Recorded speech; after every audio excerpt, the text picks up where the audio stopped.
Hi everyone, welcome to Kamali 2020, a Rebuild Bali Festival, a digital program designed to inspire, excite, reconnect, and revitalize the Balinese and Indonesian community from 29th October to the 8th of November 2020, obviously. Kamali, the Indonesian word for return or come back, represents revitalization in the face of global challenges. The festival will unite people in Bali and Indonesia together with an international audience.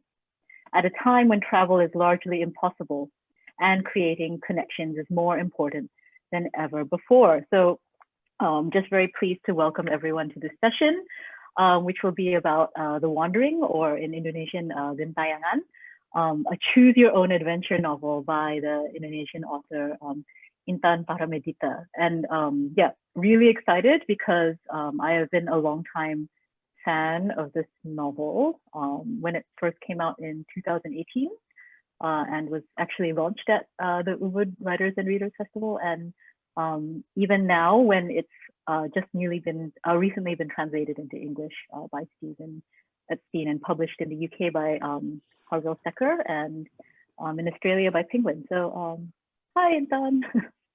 Hi Tiff, it's so wonderful to see you. I mean, yeah, you are the first reviewer of The Wandering, right? Remember that? Of Yes, Gentayangan. Yeah, you published that yeah. review in the Jakarta Post, and it's just such an honor to be here with you, since I am also an admirer of your work, as an author and translator. Oh, okay, okay. Mutual admiration. Yay. But yeah, so for those who are not, let me introduce Intan a bit more. Intan Paramaditha is an Indonesian author and a lecturer in media and film studies at Macquarie University in Sydney. So actually, we're both doing this from the same city, funnily enough. She received her PhD from New York University in 2014, and both her fiction and academic works explore the intersections between gender and sexuality, culture, and politics. And that, yes, right, includes her fiction. So we'll talk a little bit more about that. But her works of fiction include the short story collection Sihir Perempuan and the collection Kumpulan Budak Setan, which she co-authored with Uguran Prasad and Eka Kurniawan. And her stories from these works were translated into English by Stephen J. Epstein and published in 2018 in English as Apple and Knife.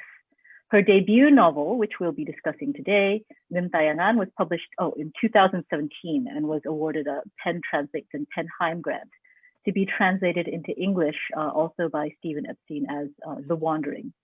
And just a little bit about The Wandering, or Gentayangan. The Guardian has called it an ingenious choose-your-own-adventure challenge, at least 5 books in one. And The Wandering is at its core, beneath, and because of all the narrative twists and turns it offers, a novel about global nomadism, the politics and privileges of travel and desire, and the freedoms and limitations of the choices we make or are forced to make or can't make.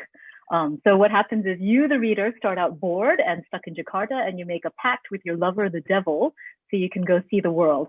And he gives you a pair of Wizard of Oz type ruby red slippers, and off you go to New York, San Francisco, Los Angeles, Berlin, Amsterdam, Tijuana, just to name some of the places where you meet characters from all over the world too. Lebanon and India, the Philippines and Vietnam, Belgium, Peru, the list goes on and on. But The Wandering doesn't glamorize cosmopolitanism, it critiques it. And besides the professors, journalists, and expatriates in the novel who trot the globe freely, there are refugees, illegal immigrants, and impoverished students who find that border crossing comes with strings attached, homesickness, solitude, poverty, vulnerability, the threat of deportation, or the opposite, being stranded, as we're also finding out here in this COVID era. So just to kick off, I'd love for Intan to maybe give us a taste of the novel and read a passage from it of her own choosing. Okay, thank you so much, Tiff, and thank you to Ubud Writers and Readers Festival team who are here with us today. So I'm going to read an excerpt from The Wandering. So here's the book, and this is the part after. Okay, so you, the reader, is put in the position of this third world woman from Jakarta who bargains with the devil to escape her dull life. So this is about the story about her. She lives in a rented room and she survives as an English language teacher, even though she hasn't been to an English speaking country, and she wants to escape her mediocre life, but she's too poor to go abroad, and her attempt to get a scholarship fails. So she prays for the devil to come and change her life. And so she does. Oh, he does. So this is the part after the devil visits her in her rented room and they become lover. Every night from then on, you hope and pray for this devil to slip into your rented room, eager to know the magic of his charm. His adulation makes him a formidable lover. You are famished and nibble at him like a rat gnaws on bread.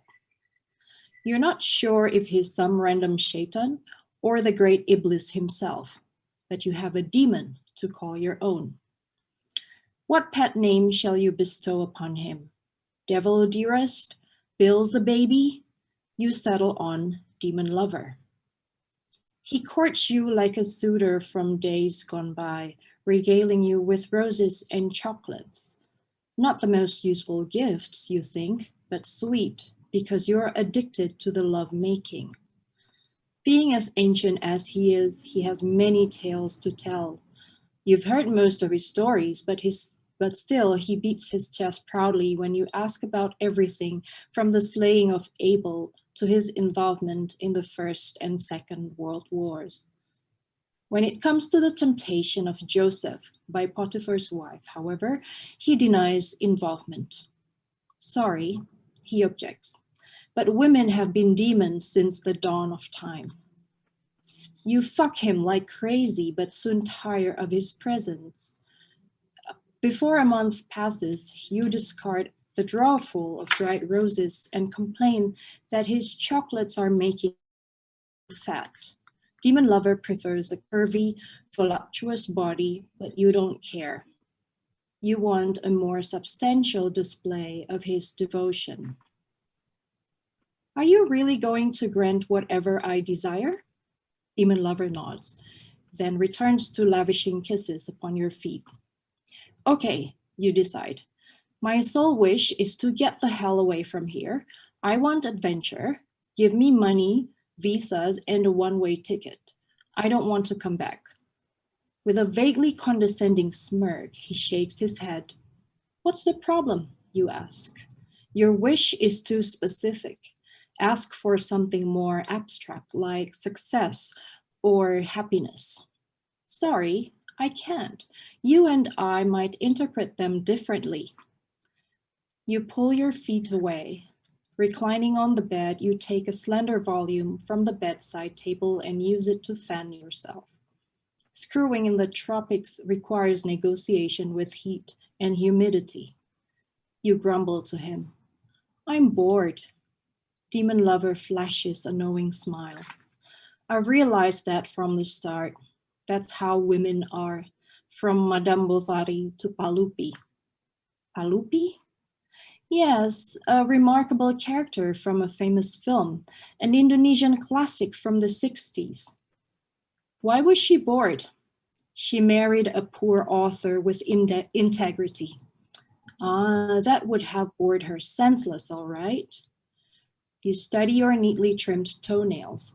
You've already done everything there is to do. Cut your nails, have sex, fan yourself. You're a little different.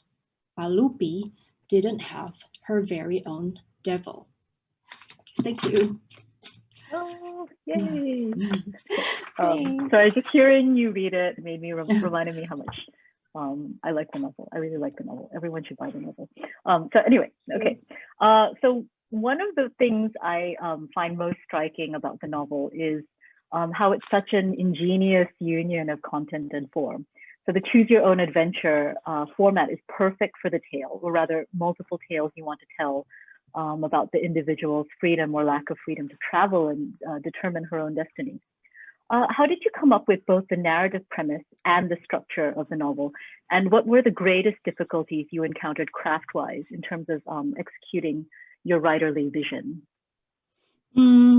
Yeah, I really like the idea of choose your own adventure books, because I read these books when I was a child, and I thought maybe sometime in my 20s, after I published my short story collection, Sihir Perempuan, I thought about writing a choose your own adventure book.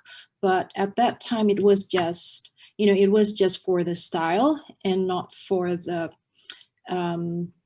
theme, or so it wasn't conceptual. So I just discarded the idea because it felt so gimmicky, like it was all about the form. So I abandoned the idea for a while, and then a few years later, maybe sometime around 2008, I thought about writing a story of travel. Because at that time I was a traveler. I was doing my PhD in New York, and then I went back to Indonesia. I asked questions about the idea of home and away, and it all felt so confusing. Like, where is home? And oh, okay, maybe Jakarta is my hometown. But at that time, when I went back in 2008, for some reason, it didn't feel like home. And then I went back to New York. I didn't think that New York was my home either. So it was this idea of being in between, that feeling of not belonging to any place. And I thought that this was something that a lot of people experience. A lot of travelers, maybe international students, migrant workers, I'm sure they feel the same thing, like being in two places at the same time, but at the same time you are not here nor there. So I thought I wanted to write something about travel, and I went back to the idea of the choose your own adventure story, and I thought that it was appropriate for the theme, because when you travel, you often ask yourself, what if I had chosen this way and not the other way, right?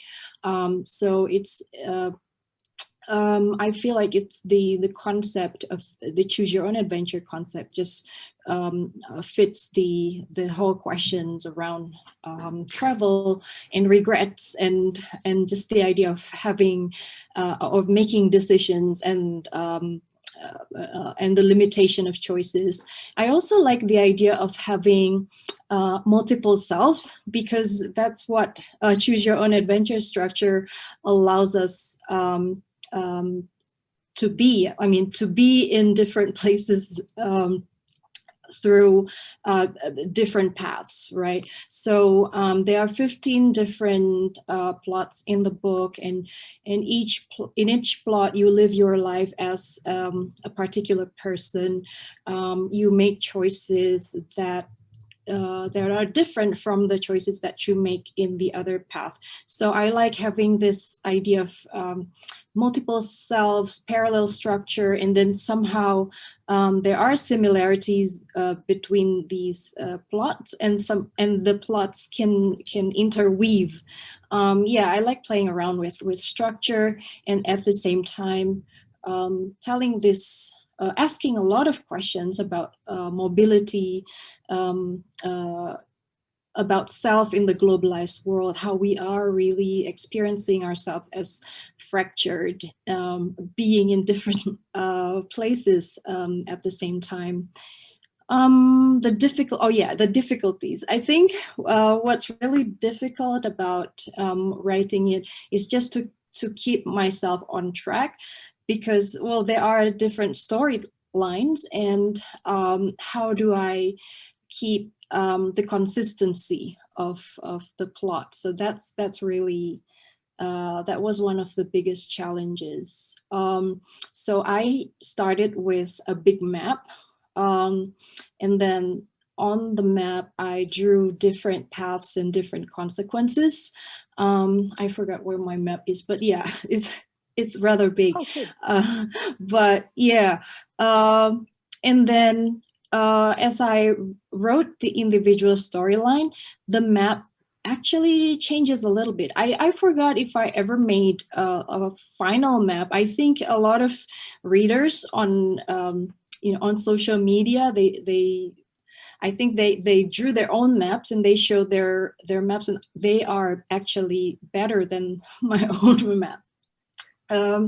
Yeah, so the map was helpful, but still it's quite tricky because you deal with different storylines, different characters, and you have to maintain the consistency.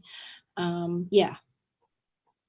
Wow. Yeah. No, technically that sounds, I'm, you'd have to be, yeah, it's such a technically difficult thing to execute, but you've done it so well. So, Thank yeah, you. super impressed. I didn't know that there was a map involved.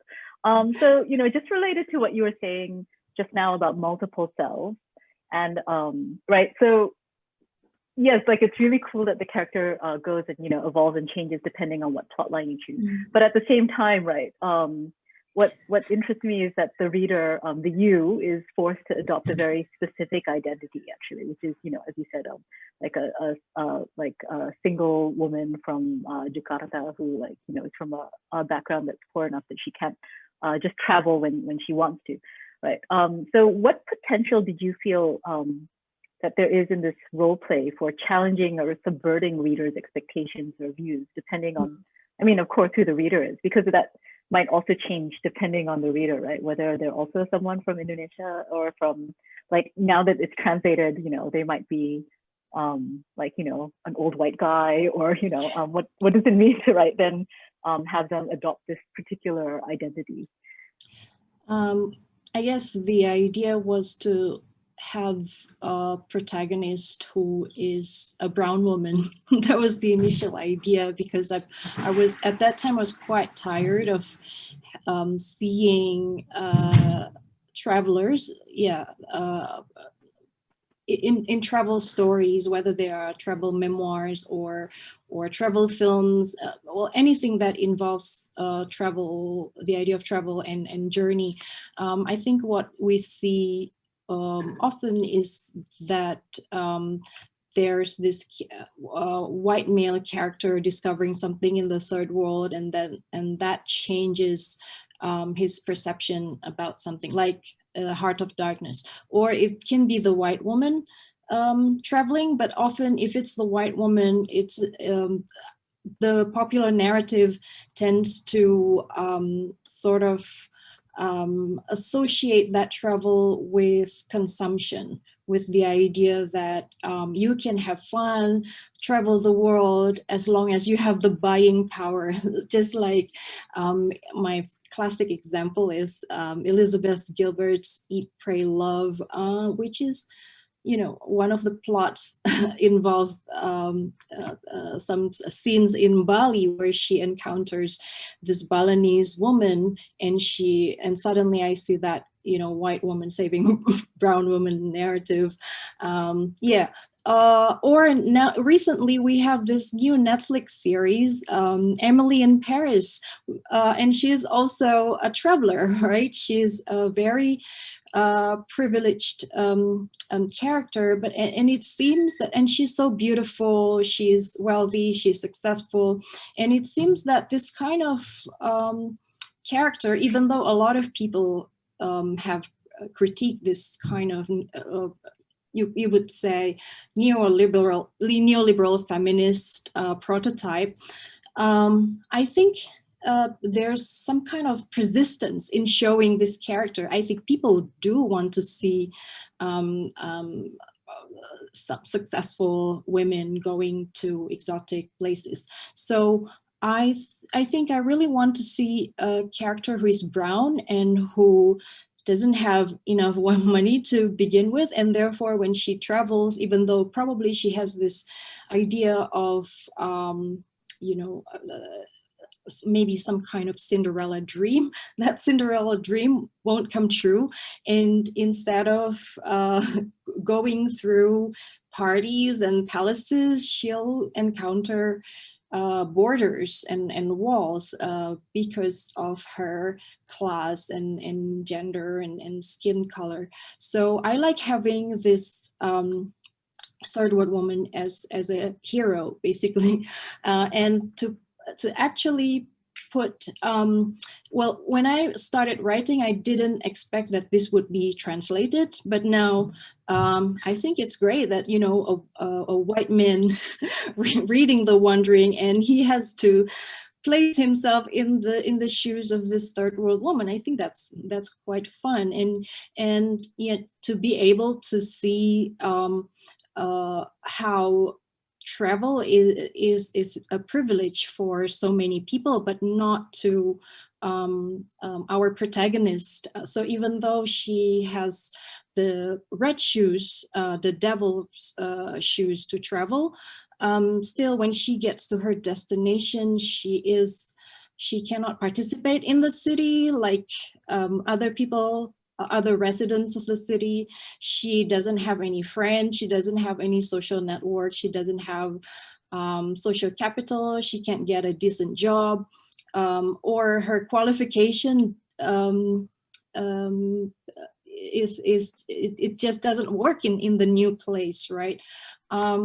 Yeah, so I guess by having by putting the reader in the shoes of the third world woman, I think it's an interesting experiment. So you know what happens to many of us from the third world when we travel. Yeah, no, yeah, sheer genius. I just love it, and I love, you know, how, yeah, even though that wasn't maybe like, it's come out more because of the English translation, and its availability now to maybe perhaps more of a eat, pray, love kind of audience, right? Who would be experiencing travel in a very different way. Okay, so speaking of that, right? You know, the differences between how it's been received in maybe Indonesia and abroad. How has The Wandering been received generally? I guess I don't know if you want to talk about both, about the Indonesian language version as well as the English language version, and the differences in reception, and maybe how international readers have read it differently from Indonesian readers, and yeah. Yeah, it's really interesting to talk about reception, because it really makes me realize that, you know, an author might have, you know, particular expectations, but eventually it's really about readership, right? The reader plays an important role in making meaning of your work. So I think a few months ago, I was interviewed by BFM Radio Malaysia, and the host, at the end of the interview, the host talked about the novel. So they did some sort of a mini review of the novel. And then they said that reading the book, it felt like passing other passengers in an airport, because you go from page 93 to page 161, and you are wondering what you miss along the way, well, like what happens in the other storylines. So and for the host of BFM Radio Malaysia, it felt like seeing glimpses of lives not lived, seeing glimpses of reality that's ongoing, but you have no control of that, and you are curious. So it's, in a way, that curiosity is also part of the reading experience. So it's really interesting to see how people respond to the book. So some people say that there are glimpses of lives not lived. Some others actually question their baggage when they make choices. So one of the reviews, I think it's by Lara Nogard, and she talks about her experience reading the book as a white woman And she said, oh, maybe as someone coming from a developed country, and I'm used to comfortable life, so it somehow makes me choose comfortable or make comfortable decisions. So it's all about the comfort. And then because of that, I ended up in a place where, you know, I die. Maybe I'm being punished because of my longing for comfort zones. So it's really interesting how I actually didn't, when I created all these options, I didn't think about, oh, okay, if you have this baggage, then you should be punished. No, I mean, it wasn't really the point. I thought with, sometimes I was aware of the choices provided to the readers, but sometimes not really. So not everything in the book was conscious, I guess. So it's really interesting to see how people reflect on their choices in different ways. I guess it's the same thing between Indonesian and non-Indonesian readers. I guess the difference was just, well, because The Wandering came out this year, so I guess we still need some time to see the whole arc of it. But I guess Indonesian readers are very diligent. You know, they make all these nice maps, and they use colorful post-it notes, and they sent me pictures, and I thought, wow, they are even more interesting than my own maps, or than how I identify my own track, take notes of my own track. Yeah, I guess the different ways that people read the book really taught me how readers, for this kind of book, readers need to be more active, and the position of readers as active agents in this interactive novel contribute to the process of making meaning. So that, I guess that's the difference between The Wandering and Apple and Knife, because Apple and Knife, also Apple and Knife is smaller in terms of volume. It's intense, and due to the various genres that it referred to, horror in particular, it's probably intense and dramatic. Oh, thank you. Sorry. Yeah, Just visual aid for everyone in the audience. Yeah, that's the one published by Brow Books, the original Australian edition. I love the cover. Yeah, published in 2018. Yeah, and so Apple and Knife, I don't know, Tiff, I guess Apple and Knife is just more intense and more visceral, and because the stories are quite short, you can finish the book in one sitting. But I guess for The Wandering, it can be quite demanding. Yeah, and it is interesting to think about how I don't know how readers respond, also maybe based on how I don't want to say lazy, but you know how willing they are to exercise or not, right? Yeah. Because The Wandering is so interactive and requires, you know, like a sustained interest, but you know, very rewarding because it results in multiple paths that the reader takes. Yeah, I don't know. Yeah. So if I also found that there are different types of readers. So if one reader feels that, oh, I'm not happy with option 1, so I just want options that are, you know, that fit me, so they keep reading.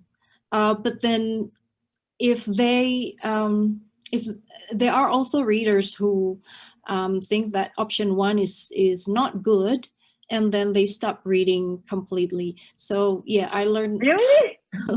Yeah. What? Yeah. Sorry. I mean, no, perfectly okay. But what? Isn't that the point? You're supposed to go find a different option? Yeah, that's true. Or I don't know. Okay, anyway, yes, sorry, not to be judgmental for people who did that. Okay, really interesting. Yeah. Oh, okay. Okay, so I guess maybe now moving on, and maybe if there's some time later we can circle back to your fiction. But Intan, you do so much interesting work in so many different areas. You're also a scholar. You're also very activist. Very active on the feminist scene in Indonesia. And I was just and most recently, right, you're also involved right now in a very exciting international literary project. You're the curator and the editor of a chapbook of Indonesian women poets, and the English title is Deviant Disciples, or I guess that's, due to be published soon as part of Tilted Axis Press's Translating Feminism's chapbook series in the UK. Could you speak a little bit more about the project, just for people who aren't familiar with it? Yeah, sure. So the idea came to me last year, actually. Yeah, last year before the coronavirus. So Deborah Smith from Tilted Axis Press contacted me and asked if I wanted to be involved in the Translating Feminisms Part 2, because they already did Part 1, translating from different languages, from Korean, Tamil, and other languages. And then Part 2 would be Indonesia and the Philippines. And now they have Tibet as well. So, so she asked if I could curate a selection of poems by Indonesian women writers, and I said, "Oh yeah, absolutely. I want to be involved in this project because it's great. Because I want more women's voices from Indonesia to be heard, because they would create an intervention in how people imagine global feminisms, right? Because feminism in different countries has its own specific circumstances, specific responses, and specific forms. So we need to learn as much as we can about all these different articulations of feminism. So I said, yeah, and I gathered a team, including you, Tiff. So there are 3 translators here, Tiffany Sao, Eliza Fitri Handayani, who has this wonderful project, Intersastra, where they basically display translations of Indonesian poems and stories by marginal authors, marginal in terms of probably class and gender. And Tiff, you're also the editor of the guest editor and curator of this project. And that's really fantastic. So I thought, oh, I wanted to work with Tiff and Eliza, and I wanted to work with Norman Eriksson Pasaribu as well, because I know that Norman has translated and promoted some poems. Norman also worked with you, Tiff, in, I think, it's for Ubud Writers, right? It's Asymptote. Yeah, it was a joint initiative, yeah. Yes, it's a joint initiative between Asymptote and Ubud Writers and Readers Festival. Basically, it's a showcase of several poems and stories from Indonesia, and that's really wonderful. So yeah, there's a team there, and I picked 5 women poets who I really liked because of their, I guess, badass feminist themes in their poems.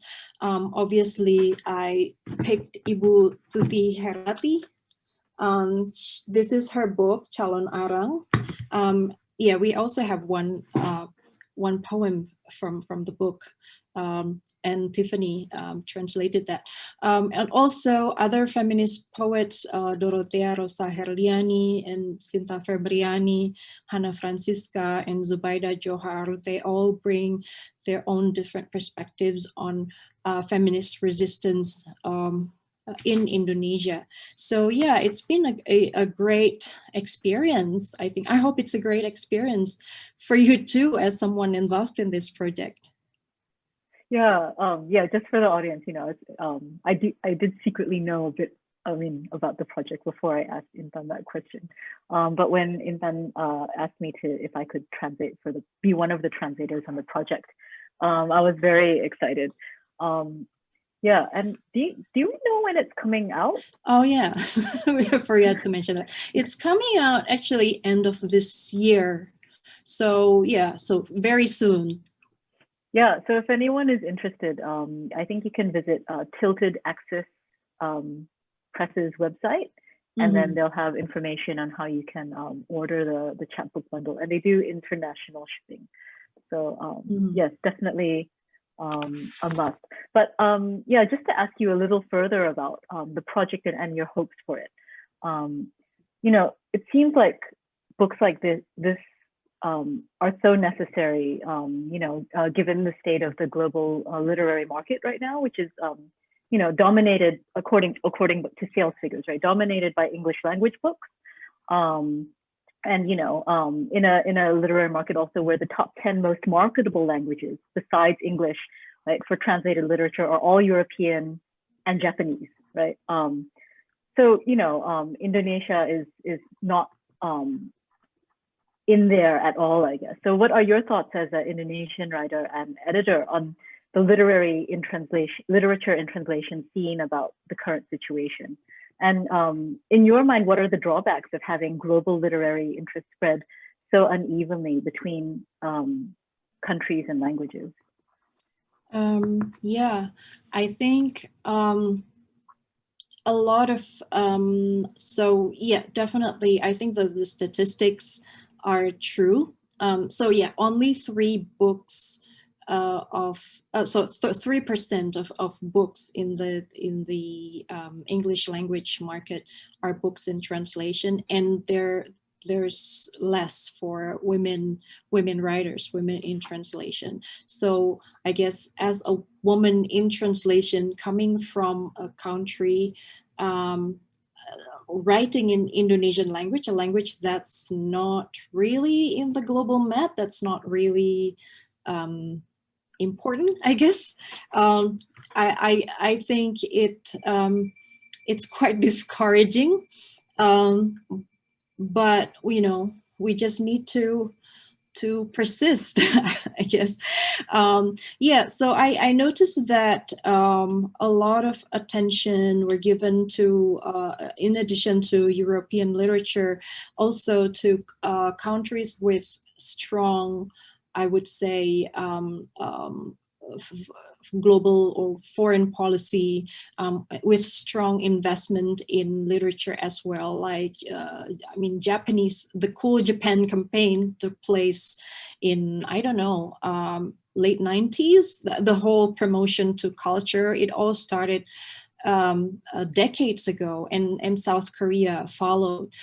So I guess the idea that Japan is cool and now Korea is cool, it's really supported by the government as well. So it's not just the recipient culture, but also the culture where the works are produced. So I feel that writers from countries such as, Southeast Asia, like Indonesia or Thailand, for instance, I feel that we need an extra push to introduce works from these countries. Because really, so for instance, Duanwat Pimwana from Thailand, I think she was the first Thai woman feminist author being translated, or at least who has a work translated and circulated globally. maybe not the first one being translated into English, but definitely the one whose work circulated globally in the US, in Australia, in the UK as well. And I think she has a really unique idea about feminism and also about class issue based on the social reality in Thailand. And I think Indonesia has stories to tell too. So why not try to listen to more diverse stories, because all these stories matter, right? So I guess it's really about all of us trying to open ourselves to stories that matter, trying to ask ourselves which stories do we hear and which are being excluded, or which stories that we do not hear because they're just not circulating. So that's why I really like the idea of some small initiatives who really try to promote literature in translation. In Indonesia, for instance, there's Intersastra, and I think you also did this work independently. You work with publishers abroad, with Tilted Access Press, and I guess it's really about all these collaboration between small independent publishers initiatives, because right now we don't have in Indonesia. We don't have the funding for translation anymore, at least for now. I don't know if this will continue, the funding will continue in the future, but now the funding has stopped. Mm-hmm. Yeah. Yeah. So related, I guess, a little bit to what you said about what is it, stories, and a diversity of stories, getting diversity and representation in the stories that we read, in the poems that we read worldwide, and just thinking about that in terms of literary festivals too, as well, right? Because literary festivals, especially now, right, they've become so international, and UERF, or the Ubud Writers and Readers Festival is a festival like that, and it has to sort of tread this fine line between, or I guess not tread a fine line, but there's always been negotiation between Indonesian content, Balinese content, because it's based in Ubud, Bali, and then also it's the foreign content that it features as well. Yeah, so just what are your thoughts on Ubud Writers and Readers Festival, maybe this year, because you've had experience with it before, and you launched Gentayangan at Ubud as well before. Yeah, I was at Ubud Writers and Readers Festival in 2017. And I guess this is the second time that I got involved. So I guess there's a change of perspective there. I must say, to be honest, I was skeptical about Ubud Writers in the past because I felt that there was a little bit too much emphasis on celebrity authors, and on celebrities, and in the Indonesian authors invited tended to be the same authors each year, and they're sort of privileged Jakarta authors, and I wanted to see more diverse voices. But I think this year I see positive changes. We have I looked at the program, and there are more Balinese writers and artists involved. I'm excited about painter Mangku Muriarti, and also Balinese women writers such as Oka Rusmini, Friska Aswarini, and also Kadek Sonia Piskayanti. And this year, I think I really want to highlight this. This year, there are some bold political feminist figures. There's Muslim feminist comedian Sadiah Ma'ruf, journalist Febriana Firdaus, who focuses on social justice, women and indigenous communities, and scholar Lailatul Fitria, who focuses on decolonial feminist theologies. And these women have really started to change the terms of conversations in the public sphere. I think they should be the highlights of this festival this year and not Nicholas Saputra. I mean, no offense, but we all love Nicholas, but these women are really rad, and I'm glad that they are here this year in this festival. They are really at the forefront of social and political changes. So, well, yeah, so I guess we've started to see some changes in Ubud writers. There are gradual changes, but good. Because, I mean, if we look at the landscape in Indonesia, the festival landscape, some institutions are quite hard to change. I mean, we do have the very political Makassar International Writers Festival. They are pro local community, they're pro environment, and they're feminist. But some other local festivals in Indonesia, they would still feature all male panels, and this is disappointing. So any changes toward diversity and social justice, I think any changes should be noted. Great. Yeah, and that's a good segue actually into my next question, which is, has to do with the Indonesian literary landscape as a whole. So how would you describe it as it currently stands from your perspective as a feminist scholar and activist? Yeah.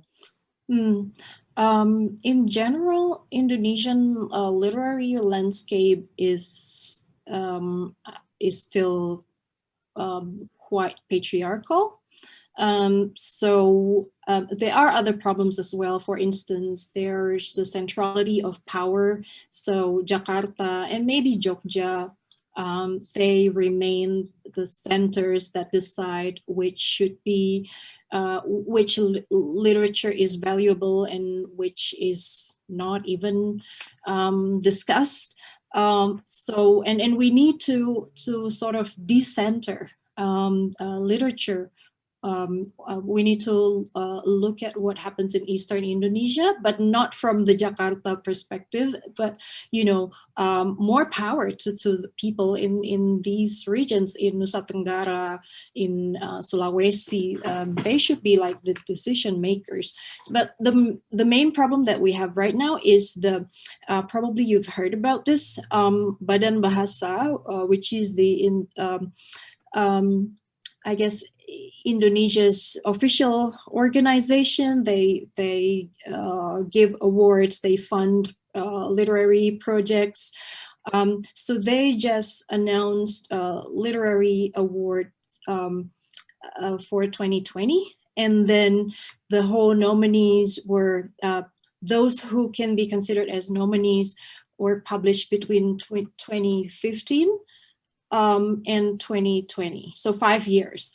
And then the nominees for fiction, poetry, literary criticism, they're all men between 2015 and 2020, which is bizarre. And that really, and then the people who are people who support this award, don't really see that there's a problem there. They think that it's something normal because we look at the quality. We don't look at whether the work is written by a man or a woman, a trans man, trans woman. Everything is the same. It's all about quality. But that's really interesting. So that means there's no single woman author worthy for this award for 5 years, right? So this is really disappointing, and I think a lot of people have criticized this, and I think it's also important not to to criticize, not to criticize per se, but to actually create something, to create a counterculture, or to invest in initiatives that would eventually dismantle the power. So I guess I'm happy to know that women are really they are really on the forefront of resistance. There's I mentioned Makassar Writers Festival, which is very feminist. There's also Ruang Perempuan dan Tulisan. This is a group of women who would read works from the women authors forgotten in literary history, and there are so many of them. They're not even, you couldn't even find their names in history books. So it's more about, you know, questioning historiography. There's also, Intersastra, right? Because Intersastra promotes the translation of works by women, by LGBTIQ writers, by working class writers. So this is really great. And I am also involved in what we call Sekolah Pemikiran Perempuan, we promote women as thinkers, as we promote women's knowledge, basically. So we just created a festival in July, and the festival featured all women speakers in literature,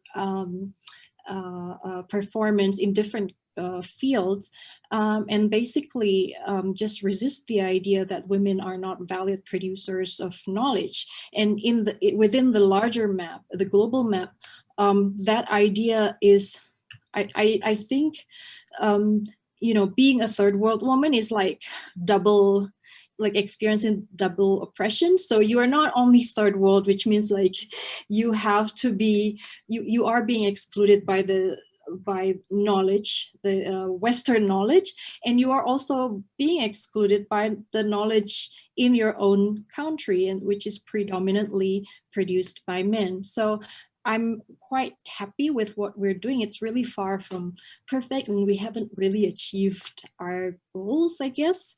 But yeah, the efforts are there. Oh, very nice. And maybe to,